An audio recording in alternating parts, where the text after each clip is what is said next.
প্রিয় ছাত্রছাত্রীরা, আশা করি ভালো আছো তোমরা প্রত্যেকেই। আজকে ভূগোলের একটি নতুন ক্লাসে তোমাদের অভিনন্দন। তোমরা চ্যাপ্টারের নামটা প্রথমেই দেখতেই পাচ্ছ, তোমাদের থার্ড চ্যাপ্টার। এই চ্যাপ্টারটি হচ্ছে একটি ইন্টারেস্টিং চ্যাপ্টার। আসলে ভূগোলের যে সমস্ত মেন বিষয়গুলো বা মূল বিষয়গুলো রয়েছে এই চ্যাপ্টারের মাধ্যমে কিন্তু প্রকাশিত হয়। তো যাই হোক, এই চ্যাপ্টার সম্পর্কে দু চারটে কথা বলি। প্রথমে এই চ্যাপ্টারটার নাম হচ্ছে ভূপৃষ্ঠে বা পৃথিবী পৃষ্ঠে কোনো একটি স্থানের সঠিক অবস্থানটা কোথায় তার নির্ণয়। Where am I, where am I, আমার অবস্থান কোথায়, আমি কোথায়। যখন কোনো দ্বিতীয় ব্যক্তিকে আমি বলতে যাব যে আমি কোথায় রয়েছি, তা আমার একটি সঠিক অবস্থান বলতে হয়, না হলে কিন্তু সেই ব্যক্তি আমি কোথায় রয়েছি সেটা সে বুঝতে পারবে না। যাই হোক, এমন কিছু টেকনিক ব্যবহার করা হয় বর্তমানে, যা টেকনিকের মাধ্যমে আমরা মুহূর্তের মধ্যেই বুঝে যাই যে কোনো একজন ব্যক্তি বা কোনো একটি প্লেস বা কোনো একটি বস্তু কোন স্থানে রয়েছে। এবার যাওয়া যাক বিশেষ করে কিভাবে আমরা নির্ণয় করতে পারি, তার টেকনিকগুলো বা কি। তো যাই হোক, কোনো একটি স্থানের বিশেষ করে আমরা অবস্থান জানবো কেন বা জানার গুরুত্বই বা কি, এই নিয়ে কিছু কথা। প্রথমেই দেওয়া রয়েছে অবস্থান নির্ণয়ের প্রয়োজনীয়তা। আসলে পৃথিবী পৃষ্ঠে কোনো একটি বস্তুর বা কোনো জিনিসের বা কোনো একটি স্থানের অবস্থান নির্ণয় করা কতটা প্রয়োজন বা আমরা কেন প্রয়োজন মনে করি, এই সম্পর্কে কিছু আলোচনা হবে এই অংশটাতে। তোমাদের কাছে দুটো বই রয়েছে, বিশেষ করে যেটা হাজরার বই রয়েছে সেই বইটাতে এই পয়েন্টগুলো খুব সুন্দর করে দেওয়া রয়েছে, তোমরা সেখান থেকে দেখতে পারো। ওই পয়েন্টগুলো ওই রকম করেই পরীক্ষাতে লিখবে যদি পরীক্ষাতে আসে এই অংশটা। প্রথমে আসি যে অবস্থান নির্ণয়ের প্রয়োজনীয়তা। প্রথমে 1 নম্বর পয়েন্টে দেওয়া রয়েছে মানচিত্র। আসলে মানচিত্র আমরা কি করব, এটা একটা বড় কথা। ধরো এটা একটা ভারতবর্ষ,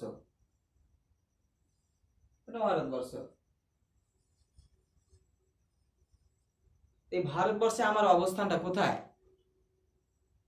এই অবস্থানটা কোথায় ঠিক পজিশনে আমার অবস্থানটা বোঝাতে অবশ্যই অবস্থান নির্ণয় করতে হয় যে আমার অবস্থানটা এখানে রয়েছে পশ্চিমবঙ্গের মালদা জেলায়।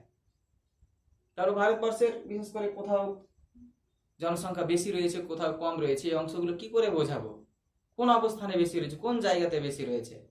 এইটুকু অংশে জনঘনত্বের পরিমাণটা বেশি, আবার এইটুকু অংশে জনঘনত্বের পরিমাণটা কম। এই যে মানচিত্র দরকার হয় কোনো বিষয়, কোন একটি অবস্থান, কোন একটা বিষয়বস্তুর, সে বিষয়বস্তু হতে পারে জনঘনত্ব, গাছপালা, পশু পাখি বা কৃষিজ ফসল বা সম্পদ।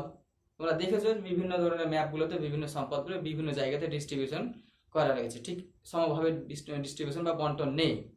তো মানচিত্র তৈরিতেও অবশ্যই অবস্থান দরকার, যে প্রত্যেকটা বস্তুর সঠিক অবস্থানটা কোথায়। তারপরে দ্বিতীয় পয়েন্টে আসি, সম্পদ আহরণ। আসলে সম্পদ আহরণ মানে কি, সম্পদ কালেক্ট করা। ভারতের কথাই বলি, যে ধরো কয়লার একটা অবস্থানই বলি, সব জায়গা থেকে পাওয়া যায়, বা লোহার অবস্থান কি সব জায়গায় সমভাবে বন্টিত রয়েছে। যদি বলা হয় একটা লৌহ খনির নামই আমি বলি, যে ভারতবর্ষে একটি লৌহ খনি হচ্ছে দহেলি রাজহারা বা দাল্লি রাজহারা, তার অবস্থানটা যদি আমি নাই জানি তাহলে কি করে জানবো যে আমার এখান থেকে তার ডিস্টেন্সটা কত। তো অবশ্যই সম্পদ আহরণের জন্য, বা সে হতে পারে বিভিন্ন ধরনের খনিজ সম্পদ হতে পারে, বিভিন্ন ধরনের হয়তো প্রাকৃতিক সম্পদ যেমন কাঠ সংগ্রহ হতে পারে, মৎস্য সংগ্রহ হতে পারে, বা আর কিছু হতে পারে, বা বিভিন্ন ধরনের ফসল সংগ্রহ হতে পারে।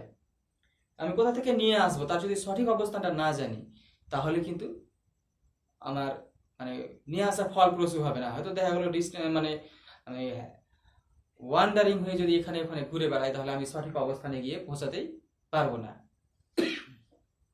3 নম্বরে আসি, সামরিক প্রয়োজন। সামরিক মানে কি? আসলে সামরিক কথাটা প্রতিরক্ষা বলের সঙ্গে যুক্ত। সামরিক কথাটা বোঝায় একটি দেশকে রক্ষা করতে যত রকমের কলা কৌশল ব্যবহার করতে হয়। সামরিক বাহিনী বলতে বোঝানো হয় বিএসএফ, বিএসএফ, আর্মি, তারপর নেভি, এই সমস্ত কর্মীদের। বিশেষ করে এই সামরিক প্রয়োজনে যখন কোথাও যুদ্ধ লেগেছে বা ক্ষেপণাস্ত্র ছুটতে হবে, কোথায় যুদ্ধ লেগেছে, কোথায় লেগেছে, কোন অবস্থানে লেগেছে, তার অবস্থানটা যদি আমি না জানি তাহলে সেখানে পৌঁছাতে পারবো না। ধরো একটা বোমা একটা জায়গা থেকে ছুটবে, তাহলে ধরো এখানে ভারত থেকে একটা বোমা পাকিস্তানে ছুটবে, তাহলে তার সঠিক অবস্থানটা যদি নাই নির্ণয় করে তাহলে বোমাটা একটা টার্গেটে না গিয়ে অন্য টার্গেটে চলে যেতে পারে। ধরো এখানে রয়েছে ইসলামাবাদ, এখান থেকে ধরো একটা বোমা ছাড়ছে দিল্লি থেকে, এর অবস্থানটা অবশ্যই জানতে হবে, সঠিক করে হয়তো বোমাটা ছুটতে পারবে। আর যদি সঠিক অবস্থানটা না জানে, যদি এইদিকে ছেড়ে দেয়, উল্টে কাশ্মীর হয়তো ধ্বংস হয়ে যেতে পারে। সামরিক প্রয়োজনে ক্ষেপণাস্ত্রগুলো সঠিকভাবে ছাড়তে মানে সঠিক স্থানে সঠিকভাবে মানে ছোড়ার জন্য, অথবা কোন স্থানে বিশেষ করে সৈন্য পাঠাতে হবে, কোন স্থানে বেশি করে আক্রমণ হয়েছে সেই সমস্ত স্থানগুলিকে উদ্ধার করতে হবে, এই সমস্ত প্রয়োজনে ব্যবহার করা হয়। এই মানচিত্রে বিশেষ করে একটি স্থানের অবস্থান অবশ্যই প্রয়োজন। 4 নম্বরে আসি, গন্তব্যস্থল। ধরো আমি কলকাতা যাব, যদি কলকাতার অবস্থানই না জানি তাহলে আমি কোথায় যাই? বিশেষ করে এই গন্তব্যস্থল, আমি কোথায় যাব বা আমি একটি স্থানে থেকে বেরিয়েছি, আমি কোথায় রয়েছি। ধরো আমি মালদা, এইখানে এই পশ্চিমবঙ্গ আমার মালদা থেকে আমি আসবো দক্ষিণ ভারতের এখানে চেন্নাই আসবো, চেন্নাই আসবো, তাহলে আমি অবশ্যই তার অবস্থানটা জানবো যে চেন্নাইয়ের অবস্থানটা কোথায়। আমি শুরু করেছি যাত্রা, করতে করতে এখানে আটকে আছি, এবার আমি কোথায় রয়েছি আর কোথায় যাব, কতটা এসছি, এই সমস্ত অবস্থানগুলো না জানি তবে আমার অবস্থান জানতে হবে, আমি কোথায় ছিলাম তার অবস্থান জানতে হবে, আমি কোথায় যাব তার অবস্থান জানতে হবে। বিশেষ করে মোবাইলে জিপিএস এর সাহায্যে বর্তমানে এই গন্তব্যস্থলটিকে ভালোভাবে বোঝা যায়। প্রত্যেকে বিশেষ করে মোবাইলে একটি করে জিপিএস রয়েছে, বা জিপিএসটা আবার গুগল ম্যাপের সঙ্গে যুক্ত রয়েছে। গুগল ম্যাপে গিয়ে ট্রাই করলেই বুঝতে পারবে নিজের অবস্থানটি কোথায়। গুগল ম্যাপে গিয়ে দেখবে একটা নীল রঙের ছোট সার্কেল থাকবে, আর সার্কেলই ইন্ডিকেশন করবে যে আমি কোথায় রয়েছি। 5 নম্বরে আছে সীমানা পরিবর্তন। আসলে সীমানা কি? ধরো একটা রাষ্ট্র তার সীমানা পরিবর্তন করবে, একটা রাষ্ট্র কিছু অংশ দেবে আর একটা রাষ্ট্র কিছু অংশ নেবে। তো ওই যে অংশগুলো দেবে সেই অংশগুলো, ধরো এখানে কাশ্মীর রয়েছে, এই কাশ্মীরের অংশটা যদি হয়তো কাশ্মীরকে দেয়, অথবা কোনো অংশটা যদি কাশ্মীর কাছ থেকে ভারত নেয়, তো কোন অংশটা নিবে সঠিক অবস্থান না জানলে কিন্তু সেটা অবশ্য সম্ভব নয়। ধরো ভারতের ভিতরে রাজ্যগুলো ডিস্ট্রিবিউশন হয়, এভাবে ধরো রাজ্যগুলো ভাঙছে, ধরো মহারাষ্ট্র হয়তো ভাঙতেই পারে মাঝ বরাবর, কোন অবস্থানগুলো যদি ভাঙবে, সীমারেখাটা কোন অংশ দিয়ে সঠিক যদি অবস্থানটা নির্ণয় না করা হয় তাহলে কিন্তু সে ভাঙতেই পারবে না। তারপরে আছে প্রকল্প সৃষ্টি, 6 নম্বর। আবার প্রকল্প কি? প্রকল্প হচ্ছে ধরো কোনো একটা দেশের উন্নতির সাপেক্ষে কোনো কিছু কাজকর্ম করে। ধরো একটা এখানে রাস্তা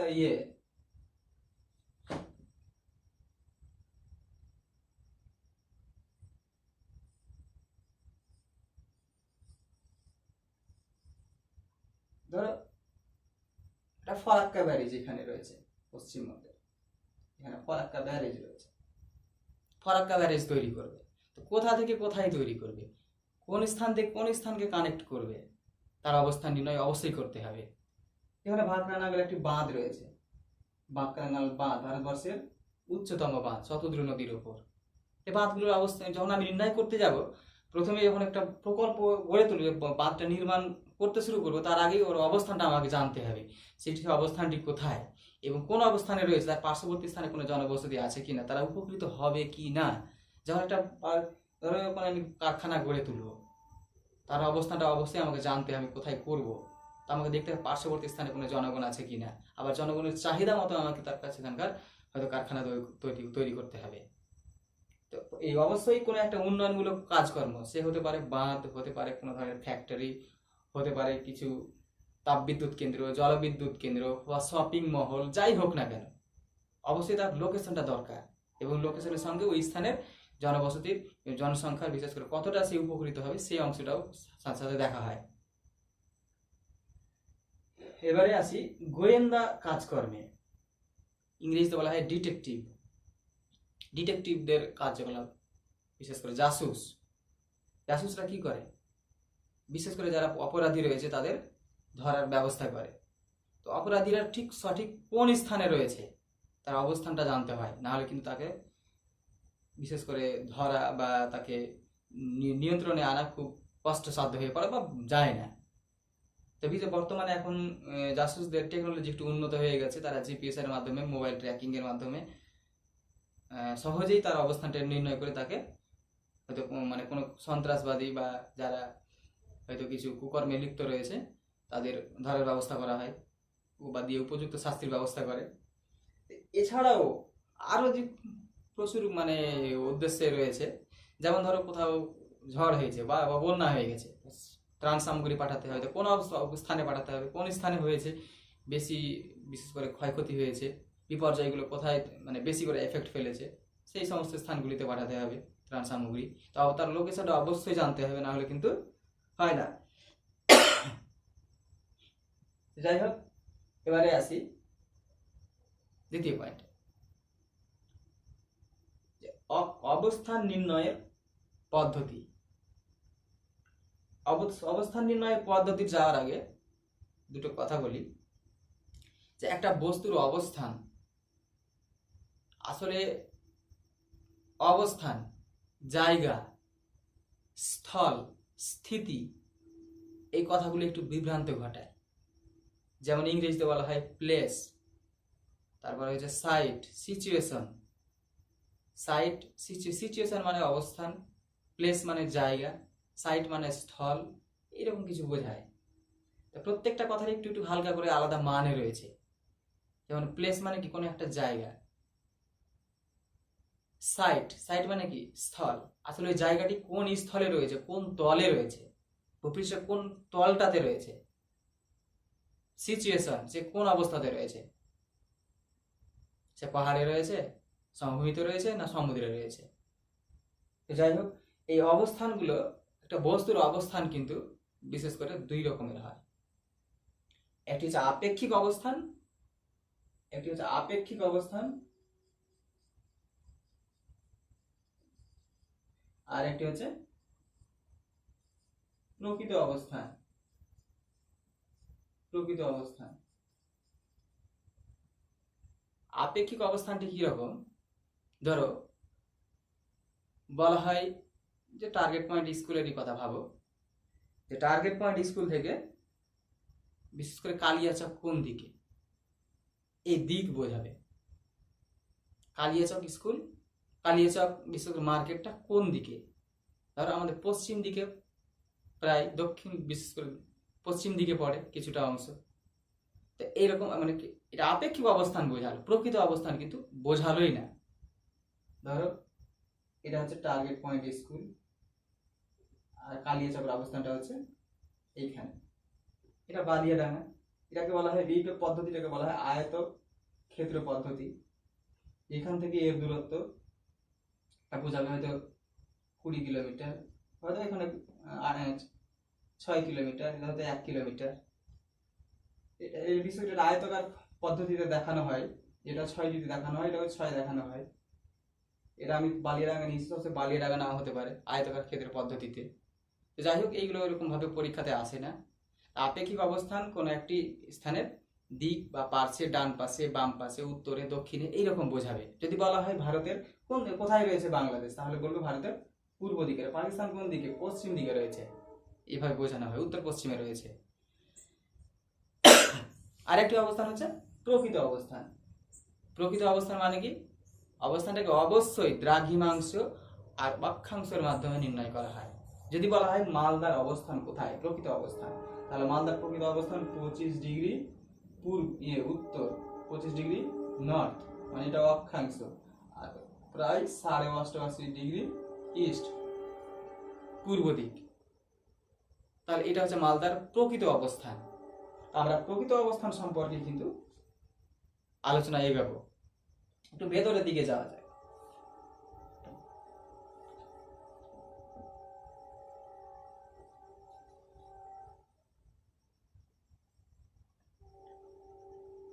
অবস্থান নির্ণয়ের দুটো পদ্ধতি রয়েছে, বিশেষ করে উলম্ব কোণের সাহায্যে অক্ষাংশ নির্ণয় আর অনুভূমিক কোণের সাহায্যে দ্রাঘিমাংশ নির্ণয়। তো আজকে উলম্ব কোণের সাহায্যে কিভাবে অক্ষাংশ নির্ণয় করতে হয় এই সম্পর্কে বলা হবে। পরবর্তী ক্লাসে বলা হবে যে অনুভূমিক কোণের সাহায্যে কিভাবে দ্রাঘিমাংশ নির্ণয় করতে হয়। আসলে ওই উলম্ব আর অনুভূমিক দুটো কথাকে একটু দেখি, আসলে কথাগুলো কি। এইভাবে যখন ভূপৃষ্ঠের সমান্তরালে কোনো রেখা টানা হয় সেটাকে বলা হয় অনুভূমিক, আর এর উপরে যখন ভূপৃষ্ঠের উলম্ব দিকে উপরের দিকে যখন রেখা টানা হয় সেটাকে বলা হয় উলম্ব।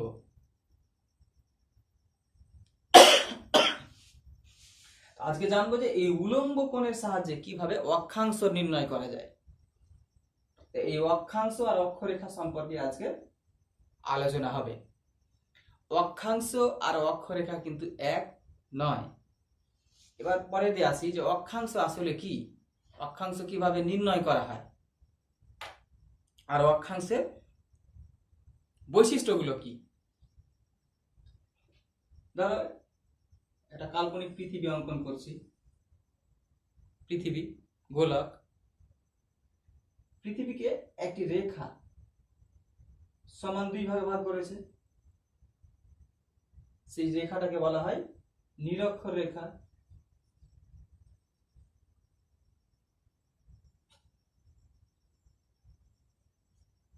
নিরক্ষর রেখা পৃথিবীকে উত্তর দক্ষিণে, উত্তর উত্তর আর দক্ষিণে, উত্তর থেকে দক্ষিণে যে মাঝ বরাবর রেখাটি ভাগ করেছে তাকে বলা হয় নিরক্ষর রেখা, বা ইংরেজিতে বলা হয় ইকুয়েটার। ইকুয়েটার মানে হচ্ছে সমান ভাগে বিভাগকারী। উপরের অংশটাকে বলা হয় উত্তর গোলার্ধ বা নর্দার্ন হেমিস্ফিয়ার, দক্ষিণ অংশটাকে বলা হয় দক্ষিণ গোলার্ধ বা সার্দার্ন হেমিস্ফিয়ার। এই নিরক্ষর রেখাটা রয়েছে একটি তল বরাবর, একটি তল বরাবর। এই তলটাকে বলা হয় নিরক্ষীয় তল। নিরক্ষীয় তল এটা কিভাবে হয়, আমি এটা অর্ধগোলক করে দিলাম। অর্ধগোলক, ধরো পৃথিবীকে আমি কেটে দিয়েছি, পৃথিবীটাকে এভাবে কাটা হয়ে গেছে।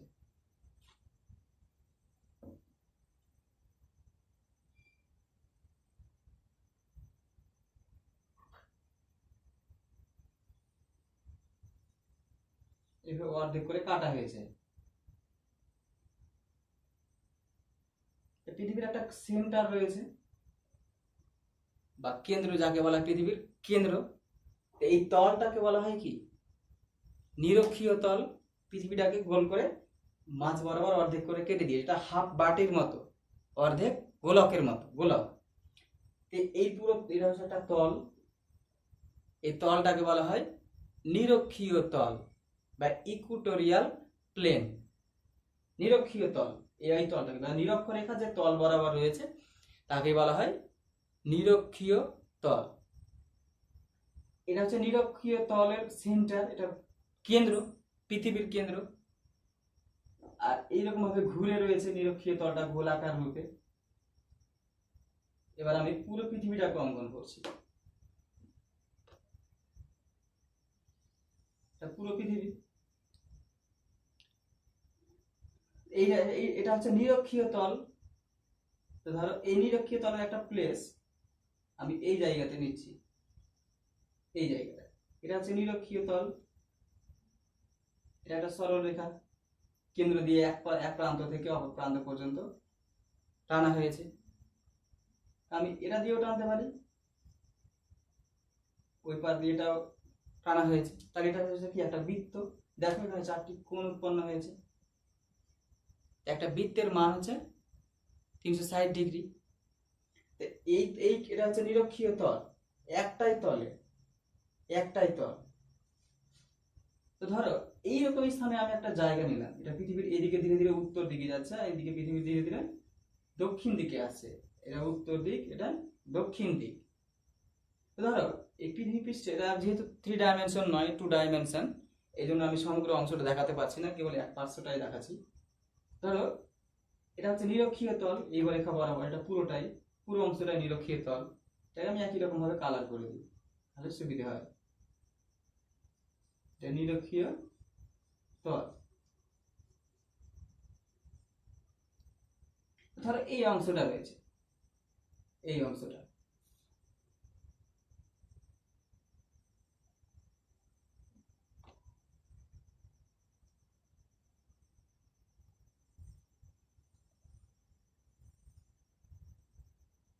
এখানে একটা হচ্ছে পি, হচ্ছে বিন্দু, হচ্ছে পি,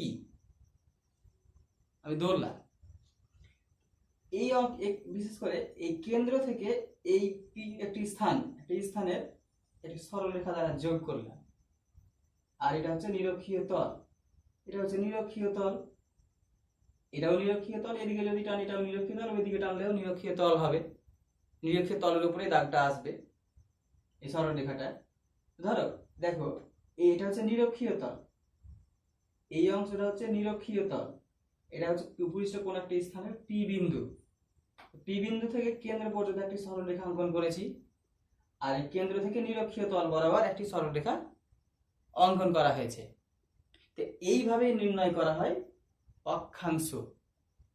অক্ষাংশ, তাহলে অক্ষাংশের এখানে সংজ্ঞাটা কি রকম ভাবে আসবে, যে ভূপৃষ্ঠের কোন একটি স্থান থেকে পৃথিবীর কেন্দ্র পর্যন্ত, ভূপৃষ্ঠের কোন একটি স্থান থেকে পৃথিবীর কেন্দ্র পর্যন্ত একটি সরল রেখা অঙ্কন করলে, এই কেন্দ্র থেকে আবার নিরক্ষীয় তল বরাবর একটি সরল রেখা অঙ্কন করলে দুটো সরল রেখার মাঝ বরাবর যে কোণটা উৎপন্ন হয়, সেই কোণটাই হচ্ছে, কোণের মানটাই হচ্ছে, এটা প্রকাশ করা হয় ফাই দিয়ে, ফাই দিয়ে।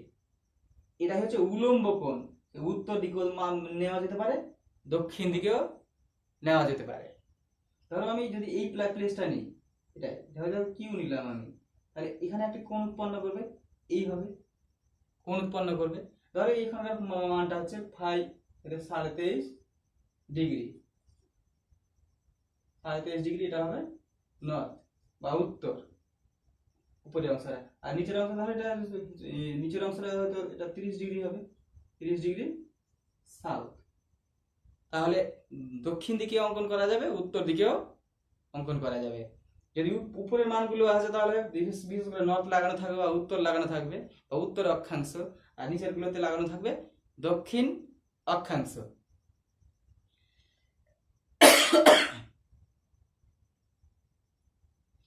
তাহলে পৃথিবীর কেন্দ্র থেকে নিরক্ষীয় তলের সাপেক্ষে, আবার বলছি পৃথিবীর কেন্দ্র থেকে নিরক্ষীয় তলের সাপেক্ষে ভূপৃষ্ঠের কোন একটি স্থানের কেন্দ্র পর্যন্ত সরলরেখা দ্বারা যোগ করলে যে কোণটি উৎপন্ন হয়, সেই কোণটি হচ্ছে এই স্থানের অক্ষাংশ, ওই নির্দিষ্ট স্থানের অক্ষাংশ, পি বিন্দুর অক্ষাংশ। ঠিক আছে, আবার বলছি পৃথিবীর কেন্দ্র থেকে এই নিরক্ষীয় তল বরাবর কোন একটি বিন্দু থেকে কেন্দ্র পর্যন্ত একটি সরলরেখা অঙ্কন করলে, কেন্দ্র থেকে নিরক্ষীয় তল বরাবর কোন একটি বিন্দু থেকে কেন্দ্র পর্যন্ত সরলরেখা অঙ্কন করলে যে সরলরেখার যে একটি কোণ উৎপন্ন হয়, সেই কোণটাই হচ্ছে এই পি স্থানের অক্ষাংশ। যদি আমি ধরি এখানকার অক্ষাংশ কত হবে, তাহলে সরাসরি আমি এখানে একটা সরলরেখা অঙ্কন করবো, দেখো এখানে 90 ডিগ্রি কিন্তু চলে এসছে। এভাবেই বিশেষ করে অক্ষাংশ নির্ণয় করা হয়। আসলে অক্ষাংশগুলো কিভাবে নির্ণয় করা হয় আরেকটু পদ্ধতিটা ভালো করে দেখে নিই।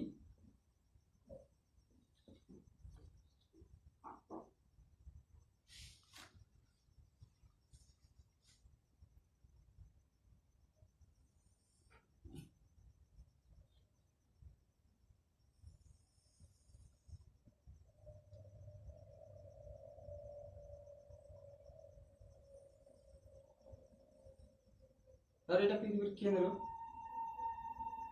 এটা পৃথিবীর কেন্দ্র, এটা নিরক্ষর রেখা, এটা এ, ধরো এটা বি, এ বি টানা হলো, এটা হচ্ছে কেন্দ্র, কেন্দ্র হচ্ছে ও।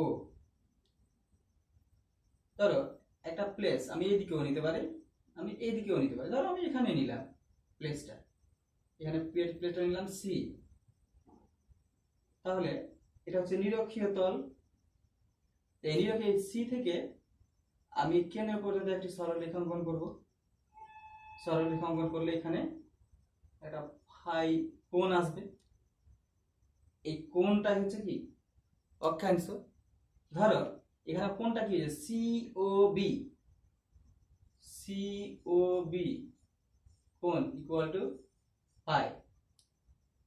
তো ফাই এর মান ধরো আমি এখানে ধরলাম, এখানে মানটা হয়ে কোণটা হয়েছে 45 ডিগ্রি উত্তর। এইভাবে নির্ণয় করা হয় বিশেষ করে অক্ষাংশ। দেখো এটা হচ্ছে নিরক্ষীয় তল, এ বি হচ্ছে নিরক্ষর রেখা, নিরক্ষীয় তলে রয়েছে একটা সরল রেখা। সি হচ্ছে কোনো একটি প্লেস, এই সি থেকে কেন্দ্র পর্যন্ত বা ও পর্যন্ত একটি সরলরেখা অঙ্কন করা হয়। তার মাঝ বরাবর ফাই একটি কোণ হয়েছে, পায়ের ফাই কোণের মান হয়তো 45 ডিগ্রি উত্তর। এইভাবেই নির্ণয় করা হয় বিশেষ করে অক্ষাংশ।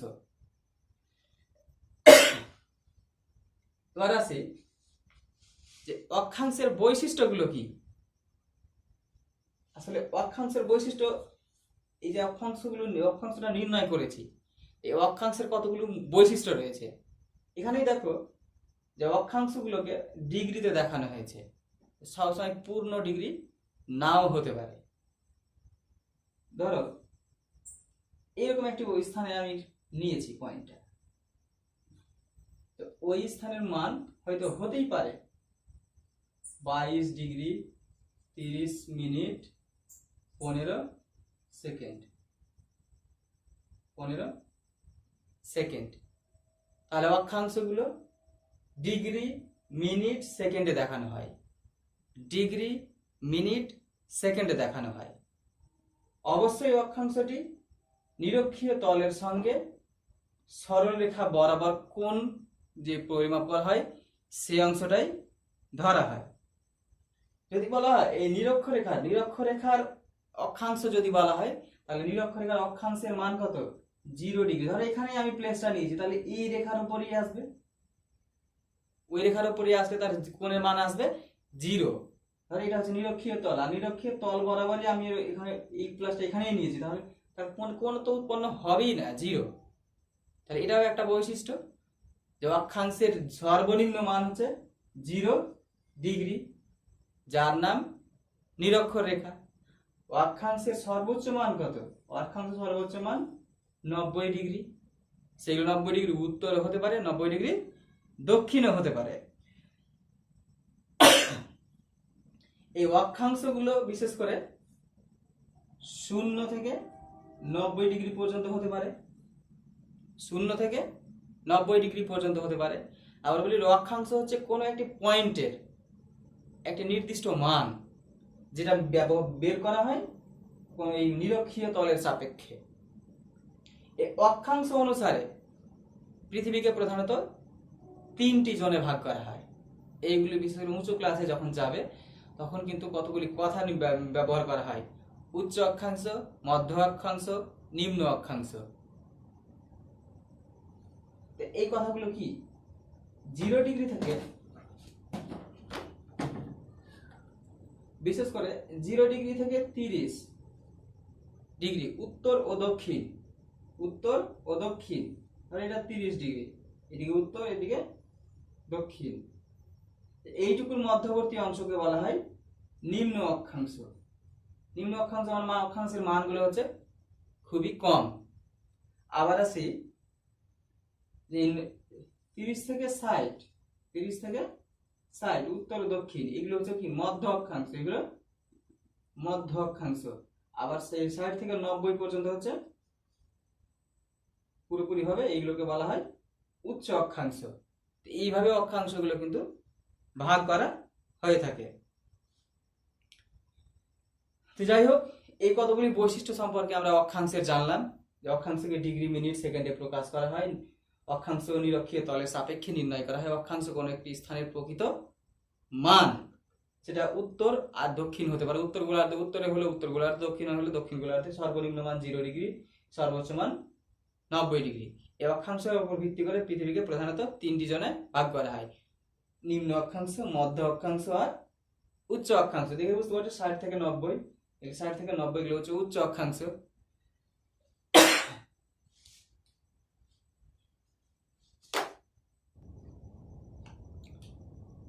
এবারে আলোচনায় আসি অক্ষরেখা। আসলে আগেই বলেছি অক্ষরেখা আর অক্ষাংশ এক নয়। দেখো এখানে একটা রেখা নামে একটি কথা লাগানো আছে। পৃথিবীর অক্ষাংশের সমান মানগুলি একটি কাল্পনিক রেখার দ্বারা যুক্ত করা হয়।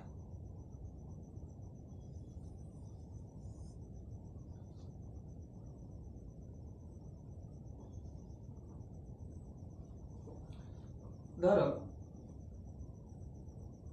এটি হচ্ছে নিরক্ষরেখা, মানে এটা নিরক্ষীয় তল বরাবর। ধরো এই স্থানের মানটা হচ্ছে 23 ডিগ্রি। ঠিক এই সোজাই এই যতগুলি প্লেসার রয়েছে তার প্রত্যেকটি স্থানের মানই হবে কিন্তু এই 23.5 ডিগ্রি। প্রত্যেকটি স্থানের মান একটু দেখা কি করে। ধরো এই পাশেরও এই কোণটা, বিশেষ করে এই কোণটা আর এই কোণটা সমান হবে। এরকম ভাবে প্রত্যেকটি স্থানের, এই পৃথিবীর চারিদিক ঘুরে এই স্থান বরাবর প্রত্যেকটি স্থানের অক্ষাংশগত মান কিন্তু সমান হবে। তো ভূপৃষ্ঠের কোন একটি স্থানের বিশেষ করে কোন স্থান, যে স্থানগুলির অক্ষাংশগত মান সমান, সেই স্থানগুলিকে যে কাল্পনিক রেখার দ্বারা যুক্ত করা হয় সেই রেখাটাকেই বলা হয় অক্ষরেখা। আর এর একটা নাম রয়েছে সমাক্ষরেখা, বা ইংরেজিতে বলা হয় ল্যাটিটিউড।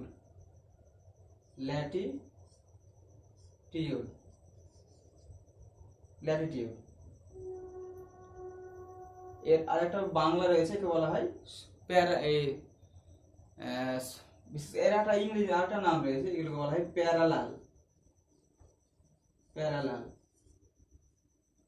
মানে সমান্তরাল।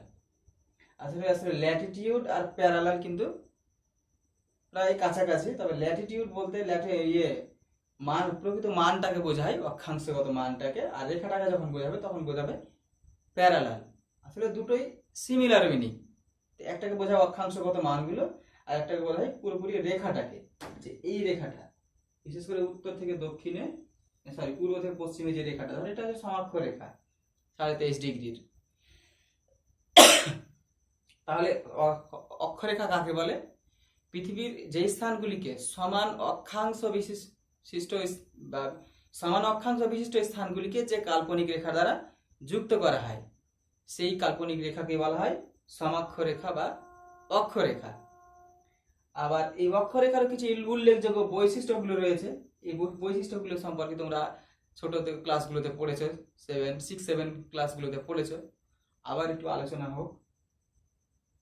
দেখতেই পাচ্ছ যে এই অক্ষরেখাগুলো প্রত্যেকটা পূর্ব দিক থেকে পশ্চিমে টানা হয়েছে।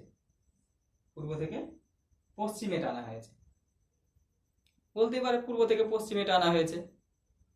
দেখো সব থেকে বড় অক্ষরেখা হচ্ছে যে নিরক্ষরেখা, সব থেকে বড় অক্ষরেখা, দৈর্ঘ্যে বৃহত্তম। আর এটা হচ্ছে এই বিশেষ করে এই অক্ষরেখাগুলি প্রত্যেকটাই পূর্ণবৃত্ত, পূর্ব থেকে পশ্চিমে পুরোপুরি পৃথিবীর চারিদিক ঘুরে রয়েছে, প্রত্যেকটাই পূর্ণবৃত্ত। 1 নম্বর কথা, যেগুলো পূর্ব থেকে পশ্চিমে টানা হয়েছে। 2 নম্বর, এগুলো উত্তর থেকে, প্রত্যেকটাই পূর্ণবৃত্ত। এই বৃত্তগুলোর ভিতরে এই নিরক্ষীয় বৃত্তটা কিন্তু সব থেকে বড়। এই জন্য নিরক্ষীয় বৃত্তটাকে বলা হয় মহাবৃত্ত।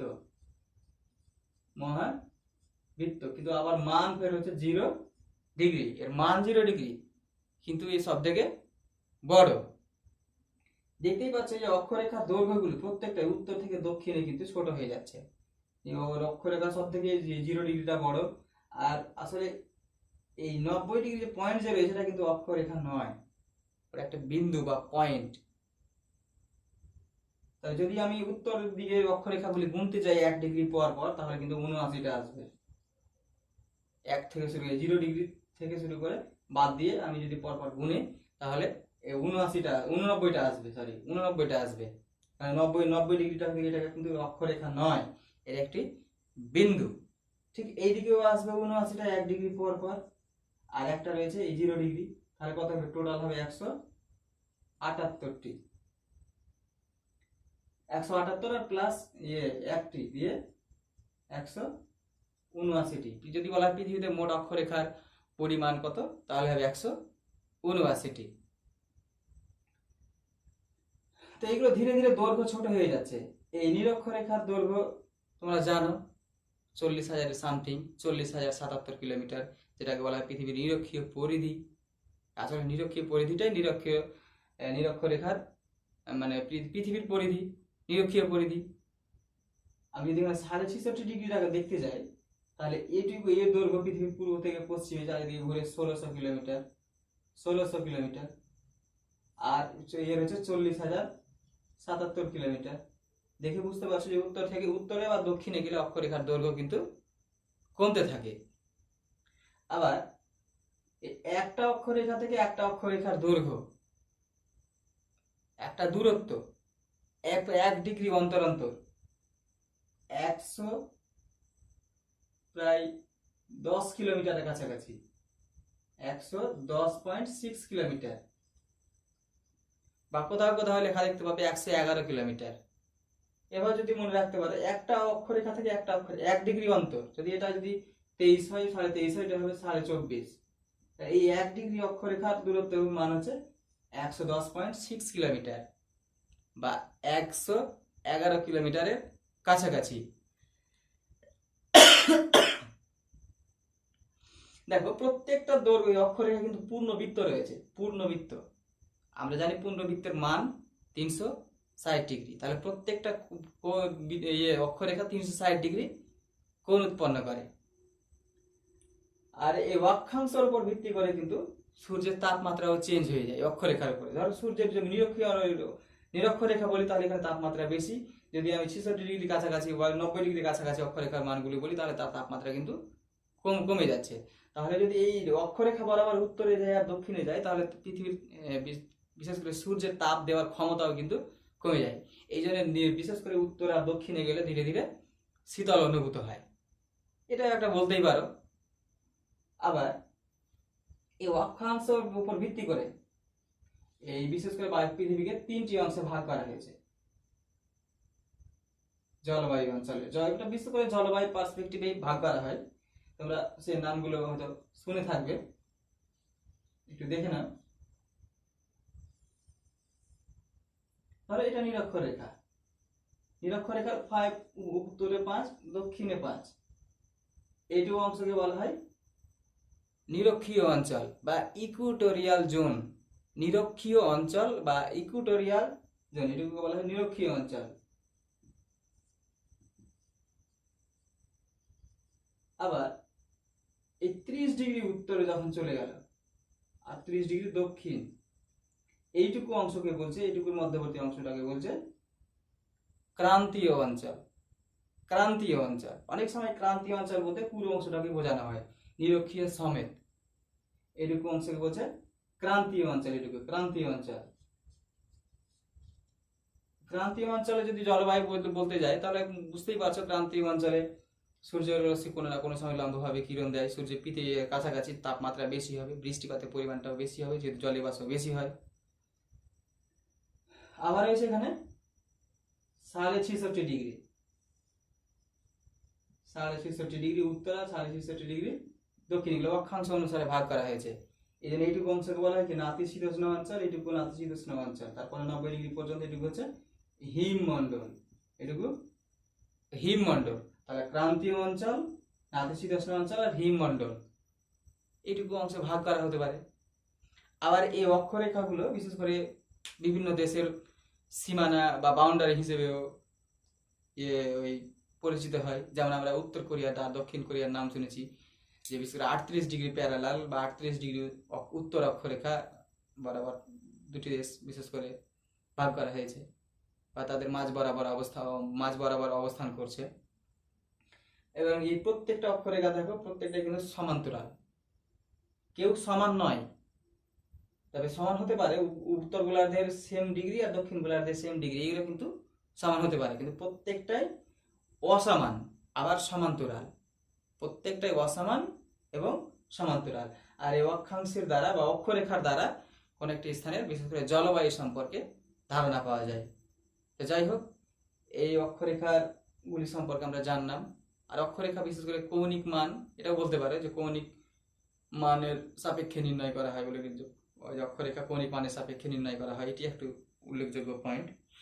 সব থেকে বড় কথা যে অক্ষাংশের দ্বারা আমরা জলবায়ু জানতে পারি। অক্ষাংশ বা অক্ষরেখা যখনই বলবে, অক্ষরেখার মান বললেই আমরা বলে দেবো যে সেখানকার জলবায়ুটা কেমন হবে। আর এই ধারণা দেওয়ার জন্যই কিন্তু এই অংশটাকে পড়ানো হয় যে কোন জায়গার অক্ষাংশ কিরকম হলে সেখানকার জলবায়ু কেমন হবে। তোমরা বুঝতেই পারছো যে অক্ষরেখার মানটা যদি কম হয়, নিম্ন অক্ষাংশ বা নিম্ন অক্ষরেখা মান হয়, তাহলে সেখানকার জলবায়ু উষ্ণ আর্দ্র ভ্যাপসা হবে। যদি একটু মাঝামাঝি হয় তাহলে মিডিল বা মধ্য অক্ষাংশ হলে সেখানে নাতিশীতোষ্ণ হবে। যদি উচ্চ অক্ষাংশের দিকে যায় তাহলে কিন্তু সেখানে হিমশীতল জলবায়ু বিরাজ করবে। যাই হোক, আজকের মতো এ পর্যন্তই। তবে এই এই অক্ষরেখাগুলো পৃথিবীর অবস্থান নির্ণয় কিভাবে সাহায্য করছে বুঝতেই পারছো। যে আমার যদি একটা মান বলেই দিল যে আমি 25 ডিগ্রি উত্তর, তাহলে আমার কোথায় অবস্থান করছি, এখানে অবস্থান করছি, এই লাইনের উপরে অবস্থান করছি, লাইনের উপরে। তবে এখানে কিন্তু ফিক্সড হয়নি যে লাইনের কোন অংশে, এই লাইনে আমি উত্তর গোলার্ধে রয়েছি, এটা কিন্তু আমার ফিক্সড হয়ে গেছে যে মালদা 25 ডিগ্রি উত্তর। এই 25 ডিগ্রি উত্তর এই লাইনের উপরে কিন্তু আমার অবস্থান রয়েছে, কোথায় অবস্থান রয়েছে সেটা ফিক্সড হয়নি। সেটা ফিক্সড করার জন্য অবশ্যই দ্রাঘিমা দরকার, যে দ্রাঘিমা দ্বারা দেখাবে যে এই দ্রাঘিমায় হয়েছে। তাহলে ধরবে আমার 88 ডিগ্রিতে যদি 88 ডিগ্রি হয়, 88.5 ডিগ্রি, তাহলে আমার অবস্থানটা এইখানে। এটা নিয়ে পরবর্তী দিন আলোচনা হবে। আজকের মতো এই পর্যন্তই। ভালো থাকো। যদি কোনো প্রশ্ন হয় তাহলে পার্সোনাল হোয়াটসঅ্যাপে বলতে পারো।